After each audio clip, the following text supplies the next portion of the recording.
Hello and welcome back to the latest in the Since You Don't Ask Me series, the antidote to Northern Ireland political commentaries. It's been a busy week showing the nauseating double standards at work here in peace process land, and we'll get to that in a moment. Mandela McGuinness has also been extremely busy, intimidating lippy TV interviewers who dare to ask him about his IRA past in his quest to gain the arras for the provost, but I doubt he's going to finish even in the top two. Meanwhile, Mandela Adams has been off to Spain to encourage the Basque terrorists ETA to follow the IRA example and murder its way into political power.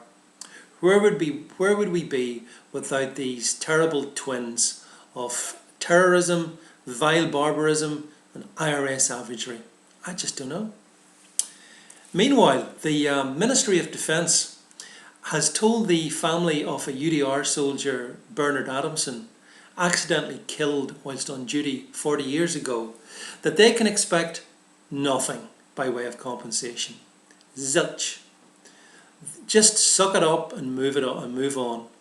That's the response. Meanwhile, a judge has awarded an IRA terrorist a cool £75,000 because he was shot by the army as he drove an IRA getaway car.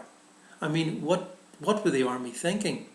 Couldn't they have had a aromatherapist perhaps on hand? Someone to provide counselling to this poor oppressed terrorist whose only crime was to have been caught. What sort of a land is it that we live in where terrorists are paid tens of thousands of pounds, and those, in the instance of Bernard Adamson, who served their country loyally and legally, get nothing? But that's the price of peace that we pay. It's measured in the mountains of cash diverted to the scum and lowlives that plagued our country for decades. On the economic front, more gloom, I'm afraid. Northern Ireland is the one part of the UK which still resolutely shows no signs of economic improvement. It's also the one part of the UK where the state sector is most bloated and where politicians steadfastly refuse to contemplate any meaningful cuts. Do you think these two things are connected? With the state providing almost 70% of GDP, now that's more than was the case in the former USSR, much missed by lefties, I understand. What chance has the wealth creating sector got?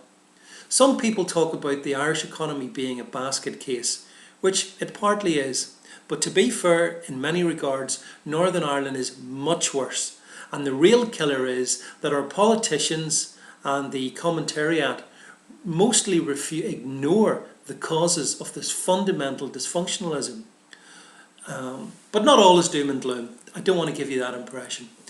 It's been reported that our MLAs have been granted a generous $4 million of our taxes to top up their pension funds for them. Isn't that nice? With 50% of people of working age in Northern Ireland having no pension provision whatsoever, it's heartwarming to know that those sitting in the marble splendour of Stormont on their generous salaries and lavish expenses can also look forward to gold-plated pensions. Now that's what I call a representative democracy. Politicians enjoying benefits denied to the electorate who put them there in the first place. I ask you, is it right for fat cat politicians to be able to feather their own retirement nests in this way?